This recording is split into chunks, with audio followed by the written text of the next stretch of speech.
Hello viewers, आज हम बात करने वाले हैं GST, input tax credit, accounting और जनरल एंट्रीज के बारे में।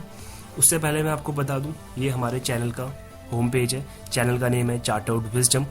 आप इस रेड कलर के सब्सक्राइब बटन पर क्लिक कर लीजिए, क्योंकि इसमें अकाउंटिंग, टैक्सेशन, चाहे income tax, GST, company law और कई रेलिवेंट वीडियोस आपके लिए आने वाली है। तो हम बात करते हैं सीधे जीएसटी इनपुट टैक्स क्रेडिट के बारे में, जिसे हम आईटीसी भी कहते हैं। जीएसटी में टैक्स कितने टाइप के? ध्यान रहे, मैं टैक्स रेट की बात नहीं कर रहा हूं, टैक्स कितने टाइप के। तो जीएसटी में 3 टाइप के टैक्स हैं। सेंट्रल जीएसटी, जिसे हम शॉर्ट फॉर्म में सीजीएसटी कहते हैं, state GST, inter state GST. अगर हम इंट्रा स्टेट यानी कि with in the state sale कर रहे हैं, और जीएसटी में सेल वर्ड की जगह सप्लाई का यूज करा गया है, यानी कि अगर हम सप्लाई ऑफ गुड्स करें या सप्लाई ऑफ सर्विसेज करें तो हमारे ऊपर सीजीएसटी और एसजीएसटी लगेगा, यानी कि central goods and services tax and state goods and services tax. ये 2 टाइप के टैक्स हमें पे करने होंगे। अगर हम इंटर स्टेट यानी कि हमारी स्टेट के बाहर किसी और स्टेट में अगर हम सप्लाई ऑफ गुड्स या सप्लाई ऑफ सर्विसेज करते हैं तो हमारे ऊपर सिर्फ एक टाइप का टैक्स लगेगा, जिसे हम बोलेंगे IGST, inter state goods and services tax. इस टेबल के थ्रू हम समझते हैं इनपुट टैक्स क्रेडिट का क्या सिस्टम है जीएसटी के अंदर। बट उससे पहले एक ध्यान रहे कि जीएसटी एक इनडायरेक्ट टैक्स है। इसका मतलब परचेजर यानी कि जो बायर होता है वो अपनी जेब से टैक्स पे करेगा और सेलर उसको कलेक्ट करेगा और उसको गवर्नमेंट को पे कर देगा। सो जब हम इंट्रा स्टेट सप्लाई करेंगे तो हमारे ऊपर सीजीएसटी और एसजीएसटी लगेगा। इनपुट सीजीएसटी का मतलब है परचेज के टाइम पे हमने, क्योंकि जब हम परचेज करेंगे तो हमें अपनी जेब से जीएसटी पे करना होगा सेलर को, तो हम इनपुट सीजीएसटी पे करेंगे। उसके बाद जब हम सेल करेंगे तो हम अपने जो बायर होगा उससे हम सीजीएसटी कलेक्ट करेंगे, तो उसको हम बोलेंगे हम आउटपुट सीजीएसटी। अब होता क्या है, अगर हम कम टैक्स पे करते हैं जो गवर्नमेंट हमसे पेनल्टी वसूलती है, इंटरेस्ट फाइन लगाती है, उसी तरीके से अगर सपोज मैंने इनपुट सीजीएसटी यानी कि परचेज के टाइम पे ज्यादा टैक्स पे कर दिया और मुझे लेस आउटपुट सीजीएसटी और सेल के टाइम पे कम सीजीएसटी कलेक्ट करा, तो क्या मुझे जो मैंने एक्स्ट्रा गवर्नमेंट को टैक्स पे करा है, क्या मुझे रिफंड नहीं मिलना चाहिए? वैट में मिलता है, सर्विस टैक्स में मिलता है और जीएसटी में भी मिलेगा हमें रिफंड। लेकिन इसमें एक प्रोविजन और है। अगर हम सपोज इंटर स्टेट हमने सेल करी और उसके बाद हम इंटर स्टेट सेल भी करते हैं जिसमें आईजीएसटी लगता है, तो जो सरप्लस होगा सीजीएसटी का वो हम यूज कर सकते हैं आईजीएसटी को पे करने के लिए।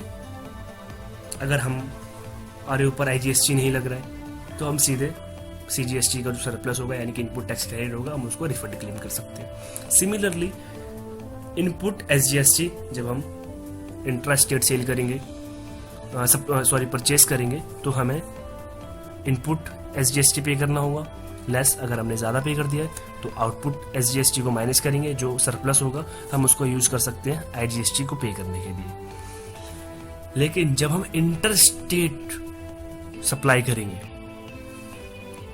तो हमारे ऊपर आईजीएसटी लगता है।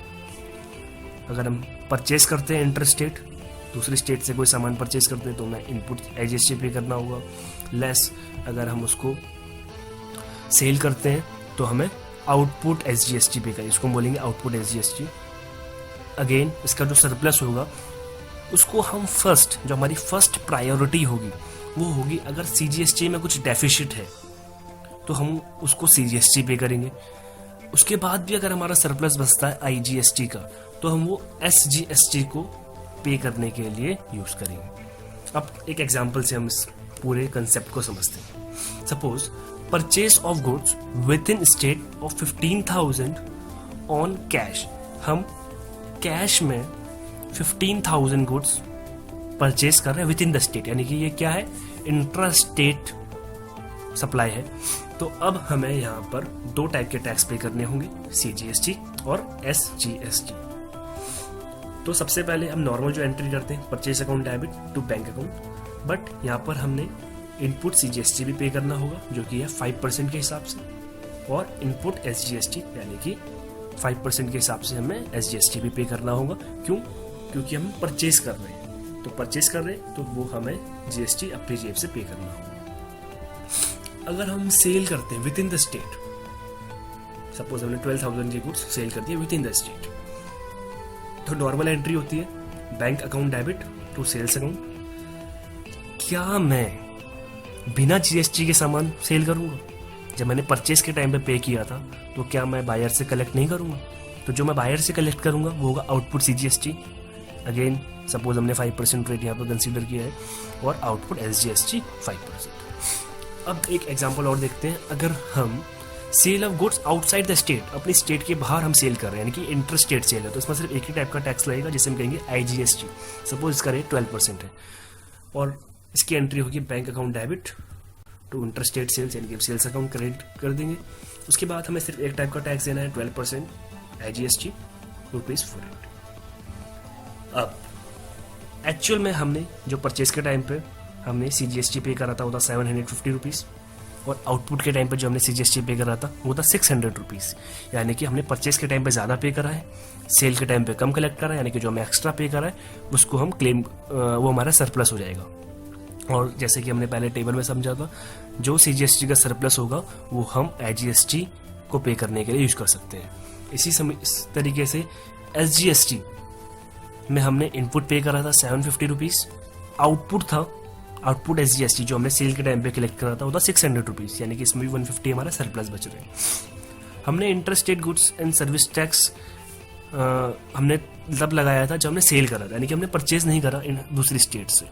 तो दूसरी स्टेट से हमने कोई परचेज नहीं करा तो इनपुट IGST क्या होगा? 0 होगा। और IGST को जब हमने सेल करा तो हमारे ऊपर 480 रुपीज़ यानी कि 12% के हिसाब से IGST लगा था, यानी कि हमें 480 IGST पे करना है। बट जैसे कि मैंने पहले बोला, हमारा CGST का जो सरप्लस है 150 रुपीज़ वो हम IGST को पे करने के लिए यूज़ कर सकते हैं, तो 480 में से 150 माइनस हो जाएंगे। उसी तरीके से SGST का जो सरप्लस होगा उसको भी हम यूज़ कर सकते हैं IGST पे करने के लिए, तो 480 में से हम 150 और 150 दो बार माइनस करेंगे तो आएगा बैलेंस 180 रुपीज़ जो हमें नेट IGST पे करना है। और ध्यान रहे, जो CGST का सरप्लस होगा वो सिर्फ IGST के लिए यूज़ होगा और SGST का जो सरप्लस होगा वो भी सिर्फ IGST के लिए यूज़ होगा। यानी कि CGST का जो सरप्लस है वो state goods and service tax यानी कि SGST के लिए यूज़ नहीं कर सकते, और स्टेट गुड्स एंड सर्विस का जो सरप्लस है वो हम CGST के लिए यूज़ नहीं कर सकते। सो ये था पूरा कंसेप्ट इनपुट टैक्स क्रेडिट के ऊपर, और ये कुछ जनरल एंट्रीज जो कि आपको अच्छे से समझ आई होंगी। So be wise, stay updated, stay connected.